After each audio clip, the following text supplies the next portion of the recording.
묵상기도하심으로 새벽 예배를 시작하겠습니다. 하나님 감사합니다. 간밤에도 주님의 품에 우리를 편히 쉬게 하시고 새날을 주셔서 예배케 하심을 감사합니다. 오늘 이 하루도 주와 동행하는 하루가 되게 하시며 주님을 기쁘시게 하는 하루 되도록 인도하여 주옵소서.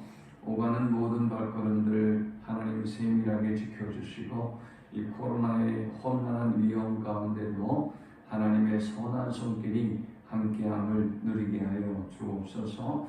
오늘도 주님의 약속대로 우리의 구하는 모든 것들을 들어 응답하신 줄 믿습니다. 믿음으로 구하고 받은 줄로 여기며 감사하는 하루가 되게 하여 주옵소서. 예수님의 이름으로 기도합니다. 아멘. 찬송 309장입니다. 목마른 내 영혼 주가 이미 허락한 그 귀한 영생수 주여 갈망합니다. 그 약속 따라서 힘써 간구하오니 오 주여 내 기도 어서 들어주소서. 예수의 사랑 예수의 사랑 바다 물결같이 내게 임하니 영광의 물결에 온전히 쌓여서 내 영혼의 기쁨 한량 없도다. 주 내게 약속한 큰 비 내려주시려 은혜의 저구름 건너편에 떠올라 그 귀한 징조가 내게 밝히 보이니 나 힘을 다하여 주께 간구합니다.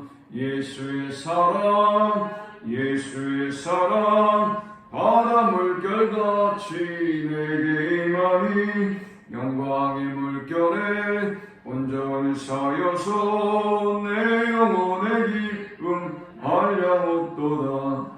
은혜의 소낙비 지금 흡족히 내려 구원의 큰 강물 흘러차고 넘쳐서 내 주와 모든 죄 모두 씻어버리니 나 지금 은혜를 충만하게 받았네.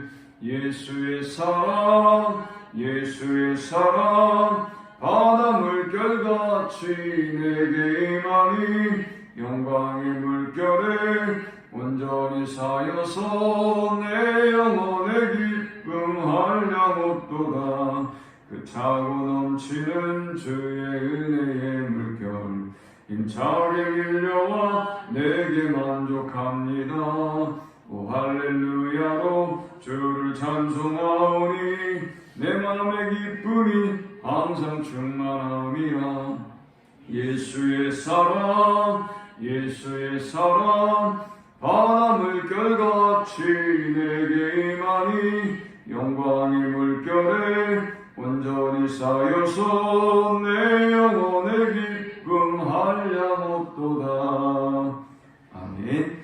오늘 이 시간에 주시는 살아계신 하나님의 말씀은 요한일서 3장 11절에서 끝절의 말씀 우리 한 목소리로 합독합니다. 우리는 서로 사랑할지니 이는 너희가 처음부터 들은 소식이라. 가인같이 하지 말라.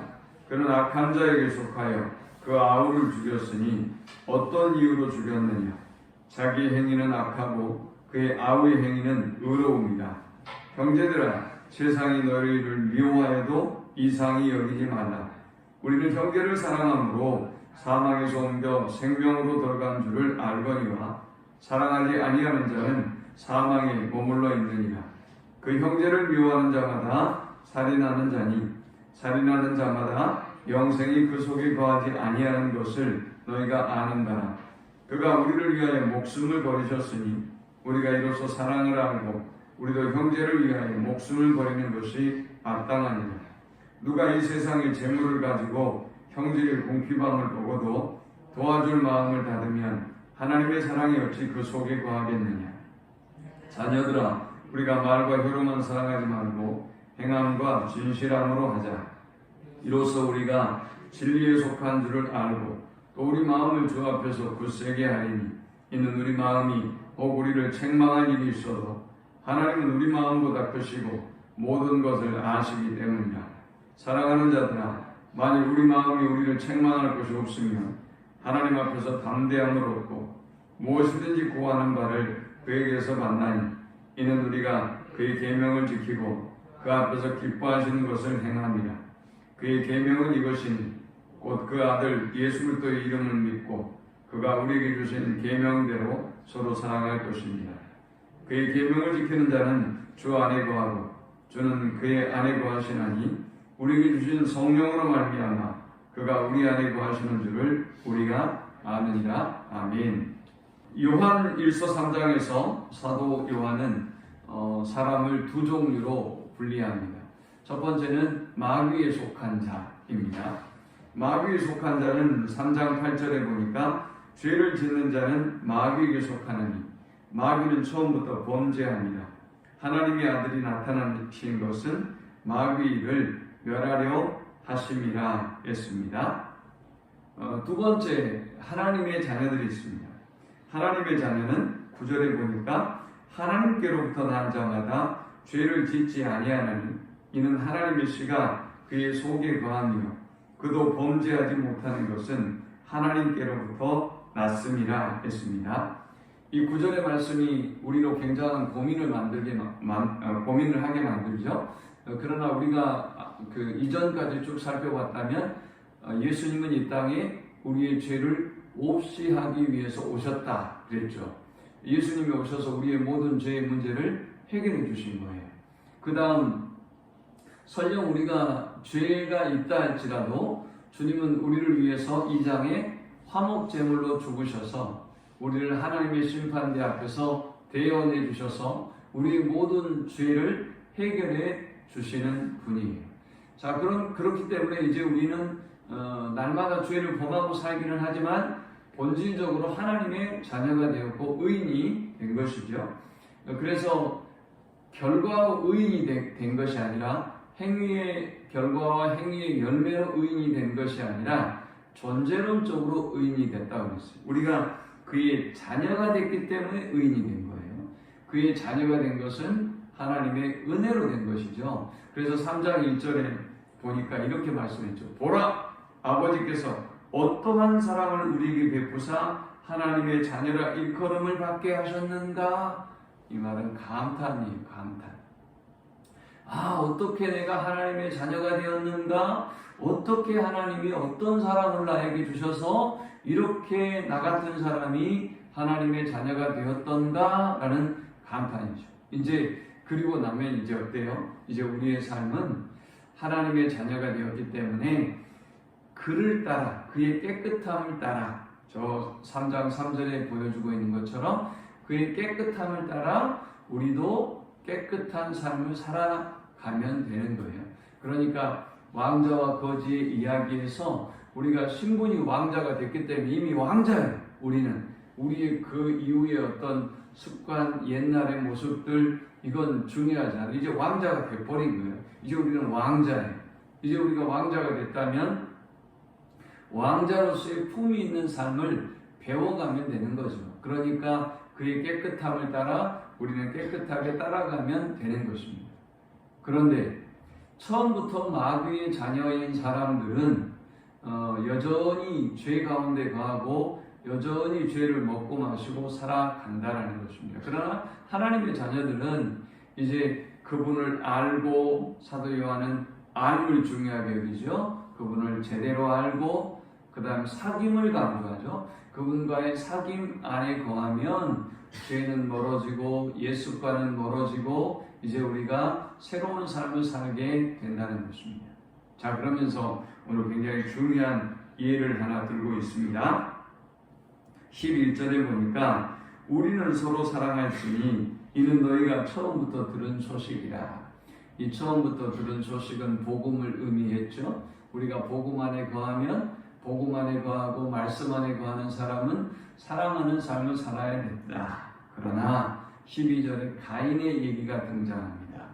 가인같이 하지 마라. 그는 악한 자에게 속하여 그 아우를 죽였으니 어떤 이유로 죽였느냐? 자기 행위는 악하고 그의 아우의 행위는 의로움이라 했습니다. 아벨이 아무런 죄가 없는데 가인이 아벨을 죽였어요. 그 이유가 뭐냐? 그는 처음부터 마귀에게 속한 자였기 때문이다라는 거예요. 자, 그런데 우리는 그럼 어떻게 행해야 되느냐? 세상으로부터 우리가 미움을 받고 세상으로부터 우리가 고통을 당할 때 우리는 어떻게 살아야 되느냐? 13절에 보니까 형제들아 세상이 너희를 미워해도 이상히 여기지 말라. 우리는 형제를 사랑함으로 사망에서 옮겨 생명으로 들어간 줄을 알거니와 사랑하지 아니하는 자는 사망에 머물러 있느니라. 그 형제를 미워하는 자마다 살인하는 자니 살인하는 자마다 영생이 그 속에 거하지 아니하는 것을 너희가 아는가. 가인의 이야기를 지금 갑자기 왜 쓰고 있느냐? 네로 황제 때부터 교회는 극심한 박해와 고난을 당하게 됩니다. 그리고 도미티아누스 때에 이르러서는 어느 정도 지경에 이르렀느냐? 도미티아누스 때에는 자신을 신이라고 하고 신격화하고 성도들에게 도미티아누스를 신으로 숭배하게 만듭니다. 그러니까 이제 믿음의 사람들이 너무 박해가 심해서 흩어졌고 소아시아적으로 흩어졌고 많은 사람이 믿음을 배신합니다.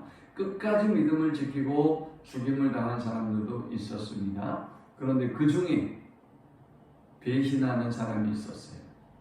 밀고 하는 사람이 있었어요. 자신이 도저히 힘들고 어려워서 이건 사실 추상적인 문제가 아니죠. 여러분의 삶 속에 구체적으로 인간은 너무 이기적이고 또 자기중심적인 존재이기 때문에 본질적으로 자기가 살기 위해서 다른 사람을 밀고 하고 할 수 있단 말이죠. 얼마든지. 그런데 그렇게 되면 이제 어떻게 됩니까? 줄학살이 일어나는 거죠.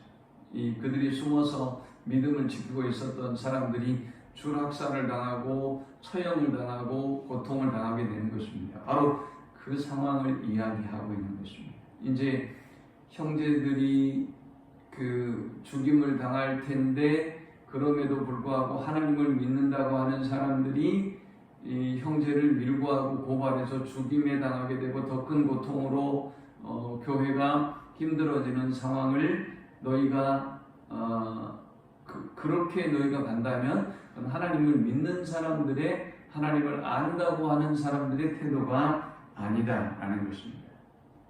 그러면서 16절에 말씀하죠. 그가 우리를 위하여 목숨을 버리셨으니 우리가 이로써 사랑을 알고 우리도 형제를 위하여 목숨을 버리는 것이 마땅하니라. 우리가 하나님의 사랑을 통해서 하나님을 알고 하나님의 사랑을 알았기 때문에 이제 우리는 세상이 아무리 우리를 미워하고 박해해도 또 가인처럼 우리를 박해해도 그리고 그 시대에 많은 사람들이 밀고 하고 하나님을 외면하고 떠나가도 우리는 오히려 그들을 사랑해야 한다라는 것입니다. 자, 이제 이 본문을 이제 다시 좀 정리를 해보면 이런 내용입니다.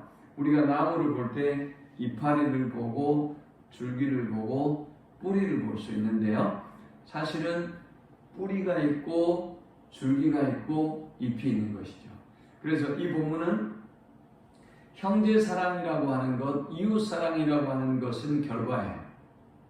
그러면 줄기가 있고 뿌리가 있을 터인데 그 단계들을 우리가 다시 역으로 조명해보고 함께 은혜를 나누고자 합니다. 자, 첫 번째 단계는 어떤 단계냐? 주 안에 거함의 단계입니다.